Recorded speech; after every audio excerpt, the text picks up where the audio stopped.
Buenos días, estimados estudiantes y padres de familia del grado sexto. Espero se encuentren muy bien. En el siguiente videito quería primero darles las gracias por la realización de los trabajos. Veo que le dedicaron el tiempo y se esmeraron en realizar los talleres. Muchas gracias y felicitaciones. Segundo, recordarles que siempre estoy disponible de 8 a 2 de la tarde, de lunes a viernes, para resolver todas sus dudas e inquietudes acerca de los nuevos talleres que tienen en casa. Y tercero, les quise como hacer una explicacioncita breve del tallercito que deben de empezar en estas dos semanas, que son las guías 3 y 4. En la guía 3 y 4 quise hacer primero una retroalimentación de los dos temas que se vieron en las dos guías anteriores. El primer tema son proposiciones simples y compuestas. Proposiciones simples son aquellas que constan de una sola idea o de un solo enunciado. Y las proposiciones compuestas son aquellas que constan de dos o más ideas o enunciados. Para las proposiciones compuestas utilizamos unos conectores lógicos. Los tres conectores en los que nos centramos en este tema fueron la conjunción, disyunción y negación. Conjunción es la palabra y, que se representa con este símbolo. Y en el valor de verdad para la conjunción es cuando la proposición es verdadera, cuando todas las dos ideas son verdaderas. Si tenemos una idea verdadera y una idea falsa, entonces para la conjunción la proposición va a ser falsa. De la única manera que sea verdadera es cuando las dos ideas son verdaderas. Ahora tenemos disyunción. Disyunción es con la letra o la palabra o. Se representa de esta manera y solo es falsa cuando las dos ideas son falsas, de resto son verdaderas, es decir, cuando las dos ideas son verdaderas es verdadera, cuando una idea es falsa y la otra es verdadera, pero si tenemos que las dos ideas son falsas, entonces la proposición es falsa, tiene una diferencia con la conjunción. Negación es la palabra no y se representa de esta manera. ¿Y qué me dice? Si la afirmación P, o sea, una idea, es verdadera, la negación de P es falsa o viceversa. ¿Cómo así que viceversa? Si la negación de P es verdadera, entonces la afirmación de P, ya recordamos que P es una idea porque las ideas las podemos representar con las letras P y con la letra Q. Entonces, si la negación de P es verdadera, entonces la afirmación de P sería falsa.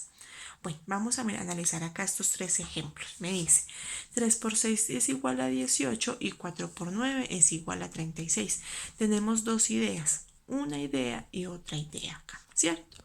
Esas ideas las representamos con la letra P y con la letra Q.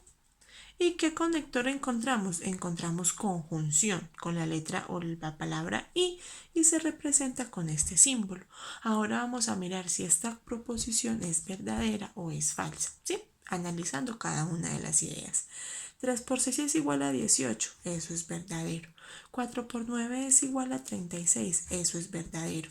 Si tenemos que las dos ideas son verdaderas, entonces la proposición va a ser verdadera, ¿cierto? Ahora analicemos este. ¿Estados Unidos está en América del Norte o en América Central? Estados Unidos está en América del Norte, lo representamos con la letra P. Nos encontramos el conector lógico O, es decir, disyunción. Lo representamos de esta manera. O en América Central. En América Central es la segunda idea, que lo representamos con la letra Q.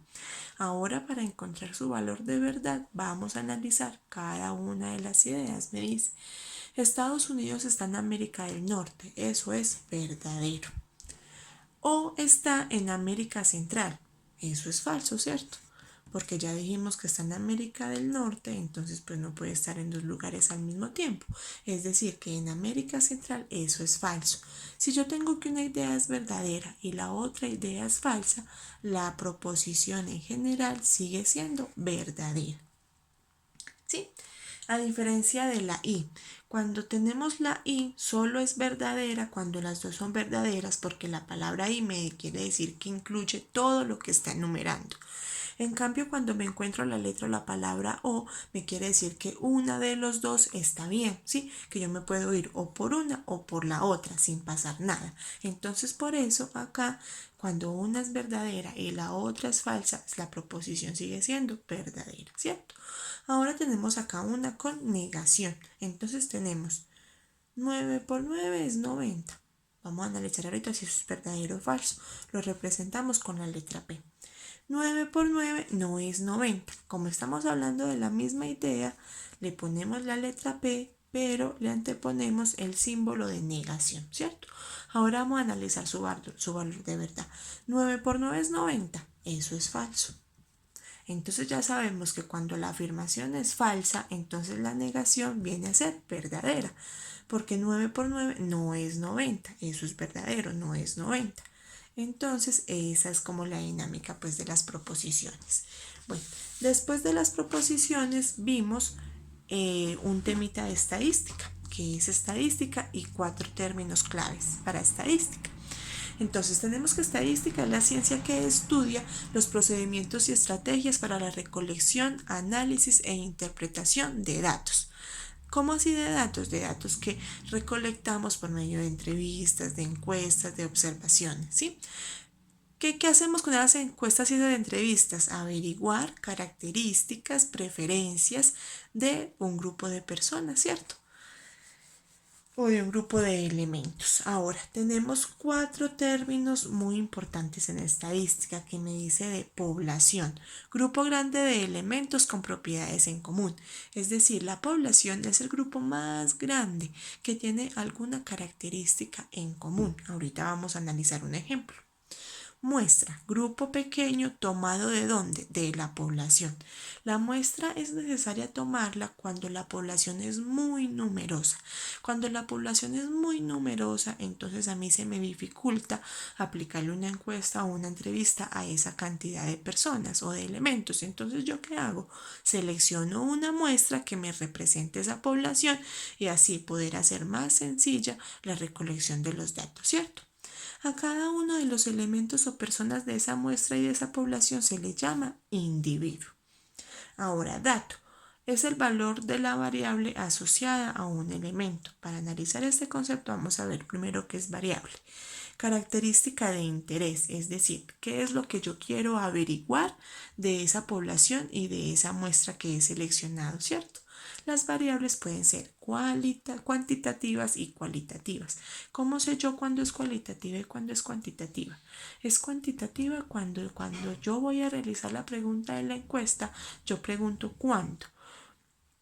¿Cuánto pesas? ¿Cuánto mides? ¿Cuánto tienes? ¿Cierto? Cuando es cualitativa, cuando yo pregunto cuál es tu programa de televisión favorito, cuál es tu comida favorita, cuál es tu color favorito. Entonces, analizando cómo hago la pregunta, es que yo me doy cuenta cuando es cuantitativa y cuando es cualitativa. Ahora sí, vamos a analizar el dato. Entonces, ¿qué es el dato? Por ejemplo, valor de la variable. ¿Cómo así? Tenemos que la variable que yo quiero preguntar es edad, ¿cierto? Y resulta que para la edad me resultan 4 edades en generales y de ahí vamos a clasificar esa muestra, ¿cierto? Entonces me dice que 21 años, 23 años, 24 años y 25 años. Me dice que 21 años de esa muestra hay 2 personas que tienen 21 años. Que 23 años de esa muestra son 5 personas. 5 personas tienen 23 años. Que 6 personas tienen 24 años y que una persona tiene 25 años, ¿cierto? Entonces, edad es la variable porque es la característica que yo quise averiguar de esa muestra, de ese grupo de personas. Dato es el valor que tomó esa variable, en este caso las edades 21, 23, 24 y 25, ¿cierto? ¿De dónde me las arrojó? Por ejemplo, yo le voy a hacer una encuesta de las edades a los chicos de sexto. Entonces las edades están entre 10 10 años y 13 años, supongamos. Entonces, ¿cuántos tienen 10? ¿Cuántos tienen 11? ¿Cuántos tienen 12? ¿Cuántos tienen 13? La variable es la edad. Los datos es ese valor que tomó esa variable, es decir, 10, 11, 12 y 13 años, ¿cierto? Listo. Entonces analicemos este ejemplo. Me dice, un canal de televisión desea saber la telenovela favorita de los bogotanos. Se encuesta a 150 personas. Entonces, vamos a analizar cuál es la población en este ejemplo. Un canal de televisión desea saber la telenovela favorita de los bogotanos. Es decir, que ¿cuál es la población? Pues los habitantes de Bogotá, ¿cierto? Habitantes de Bogotá. Listo. ¿Es necesario tomar una muestra para este estudio? Sí, es necesario. ¿Por qué? Porque los habitantes de Bogotá son millones. Entonces, ¿yo qué hago? Necesito tomar una muestra. Porque me queda imposible hacerle la entrevista a esa cantidad de personas. Entonces, ¿qué me dice acá? Se encuesta a 150 personas, es decir, que la muestra que se seleccionó fueron 150 personas que muy seguramente se eligieron al azar, ¿cierto? Ahora la variable me dice, ¿qué es lo que yo quiero saber de esas personas que escogimos? La telenovela favorita, ¿cierto? Telenovela favorita. Y cuando yo pregunto por la telenovela me doy cuenta si es cuantitativo o es cualitativo, ¿cierto? ¿Cómo realizo yo la pregunta? ¿Cuál es tu telenovela favorita? Es decir, que esta variable es cualitativa, ¿cierto? Ahora, el dato, ¿cuáles van a ser los valores que va a tomar esa variable de telenovela? Entonces, supongamos La Rosa de Guadalupe, ¿cierto? Supongamos, yo ya no veo casi novelas, Amar y Vivir, ¿cierto? Supongamos que Padres e Hijos es una novela ya muy vieja, bueno, en fin. Entonces, esas telenovelas que salieron de esta encuesta, de esta variable general que es telenovela, estas telenovelas son los datos, ¿cierto? Son los valores que toma esta variable. Y esa es pues como la explicación de lo que se vieron en las guías anteriores. Ahora, en esta guía nueva, en las guías 3 y 4 vamos a analizar cómo todos esos datos que yo selecciono por encuesta, por entrevista, o que tengo una población, elijo la muestra, pienso en la variable, lo voy a representar en unas tablas de frecuencia, ¿sí? Entonces, ¿qué me dice la tabla de frecuencia? Por ejemplo, se hizo una encuesta que me dice acá.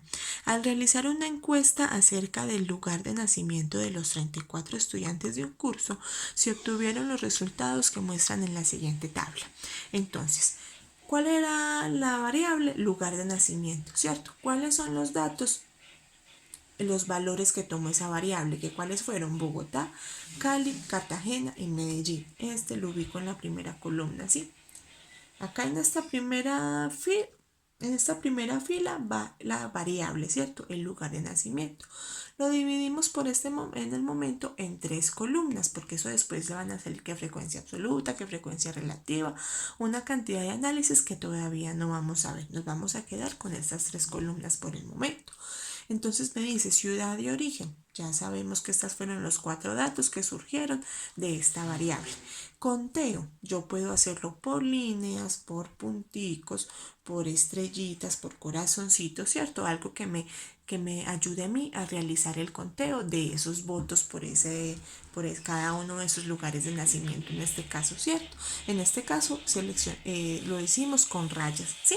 Entonces yo ya sé que cada grupito de rayitas es de 5, 5, 10, 15 y 2, 17. Ahora en la tercera columna cuento cada una de estas y escribo el número que salió, es decir, de Bogotá nacieron son 17 personas, de Cali son 7 estudiantes, de Cartagena son 4 estudiantes, de Medellín son 6 estudiantes. Ya, de esta manera, una información, unos datos que yo recolecté mediante formularios, encuestas, ¿qué hago? Los organicé en una tabla de frecuencias. ¿Para qué?